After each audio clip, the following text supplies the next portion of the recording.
ஆண்டவராகிய இயேசு கிறிஸ்துவின் இன்ப உயிர்த்தெழுந்த நாமத்தினாலே உங்கள் அன்போடு வாழ்த்தி வரவேற்கிறேன். அற்புதமான நாளிலே இந்த சுவிசேஷ பயணத்திலே உங்களையும் அழைத்து கொண்டு செல்லலாம் என்று ஆண்டவர் நம்மை கண்டுபிடித்த இடம் எவ்வளவு வித்தியாசமானது. பரிசுத்த வேதாகம் அழகாய் சொல்லுகிறது.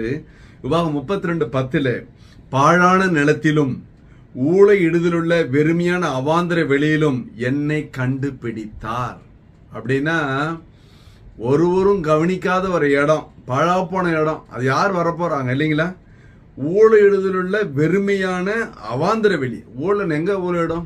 நரி, என்னது ஒரு சுடுகாடு, காடு, மேடு போன்ற ஒரு இடம், வெறுமையான ஒன்றும் வளராத அவாந்திர வெளியில என்னை கண்டுபிடித்தார். இனி விவசாயமே கிடையாது அப்படின்னு வச்சுங்களேன், அது மாதிரி ஒரு இடம். ஆனா நரிகள் குடியிருக்கிற ஒரு இடம், வசிப்பதற்கு ஏற்றதல்ல. அப்போ ஒன்றுமே இல்லை, ட்ரை லேண்ட் மாதிரியான இடம், கண்ணுக்கு எட்டுனவர் ஒன்றும் கிடையாது. அந்த இடத்துல இருந்து என்னை கண்டுபிடித்து கர்த்தர் என்னை மாற்ற விரும்புகிறார். ஹல்லேலூயா. ஓசியா 13:5 சொல்லுகிறது, நான் உன்னை மகா வறட்சியான தேசமாகிய வனாந்திரத்தில் அறிந்து கொண்டேன்னு சொல்றாரு. சில நேரங்களில் போராட்டங்கள், கஷ்டங்கள், அடி மேல அடி, கஷ்டம் மேல கஷ்டம், நஷ்டம் மேல நஷ்டம் வரும்போது நம்ம உடைந்து போகிறோம், சோர்ந்து போகிறோம். கவலைப்படாது, அற்புதம் நடந்தது. சூளைக்கு வெளியே இல்லை, சூளைக்கு உள்ளதா. ஹல்லேலூயா. 7 மடங்கு ஆகட்டுமே, ஆனாலும் அது உள்ளே அற்புதம் நடந்தது அல்லவா? சிங்ககவிக்கு வெளியில் இல்லை, சிங்ககவிக்கு உள்ளதான் அற்புதம் நடந்துச்சு. அதே அற்புதம் மகா வறட்சியான தேசத்தில் என்னை தெரிந்து கொண்டார். அப்ப கர்த்தர் என்னை தேடி கண்டுபிடிக்கிறாருங்க.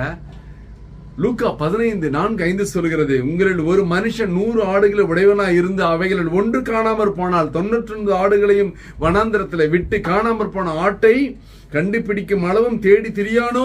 கண்டுபிடித்த பின்பு அவன் சந்தோஷத்தோட அதை தோளின் மேல் போட்டுக்கொண்டு வீட்டுக்கு வந்து சிநேகிதரையும் அயலகத்தாரையும் கூட வர செய்து, காணாமற் போன ஆட்டை கண்டுபிடித்தேன், என்னோடு கூட சந்தோஷப்பட நண்பான் அல்லவா? அப்படின்னா நீங்க நினைக்கலாம், என்னை யாருமே விசாரிக்கலாம், ஆண்டவர் உன்னை தேடி கண்டுபிடிக்கிறாரு. சில நேரம் உபத்திரவத்தின் மேல உபத்திரவம், சிலருடைய வாழ்க்கையில பயங்கர போராட்டம். 48:10 ஏசாயா சொல்கிறது, உபத்திரவத்தின் குகையிலே என்னை தெரிந்து கொண்டேன். உபத்திரவத்தின் குகையிலே உன்னை தெரிந்து கொண்டார். அப்படின்னா உபத்திரவத்தின் மேல உபத்திரவம் இருக்கட்டும், அதை மேற்கொள்ளக்கூடிய கிருபையை கர்த்தர் கொடுப்பார். அப்ப எதற்காக என்னை கண்டுபிடித்தார்?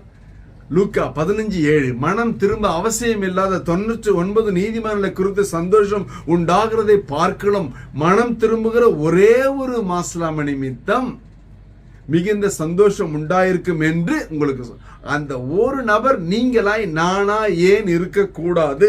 ஆமென். ஹல்லேலூயா, ஹல்லேலூயா. அதான் அதுக்குதான் தேடனாரு, கண்டுபிடிச்சாரு.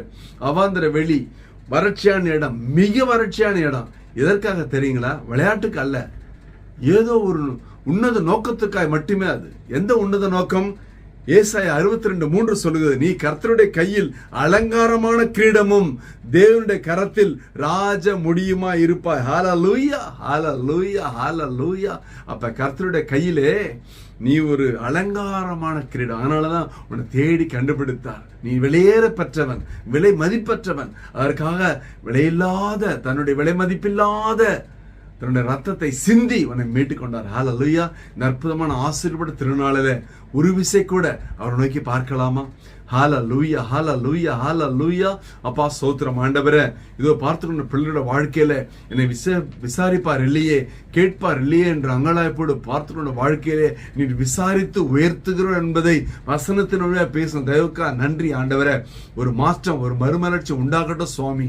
இயேசு கிறிஸ்துவின் உயிர்த்தெழுந்த வளவன நாமத்தினாலே என் தேவனுள்ள ஆசீர்வதிக்கும்படியாய் உடைய பாதபடியிலே தாழ்மையாய் ஒப்பு கொடுத்து ஜெபித்து ஜெயம் எடுக்கிறோம் ஜீவனுள்ள நல்ல பிதாவே.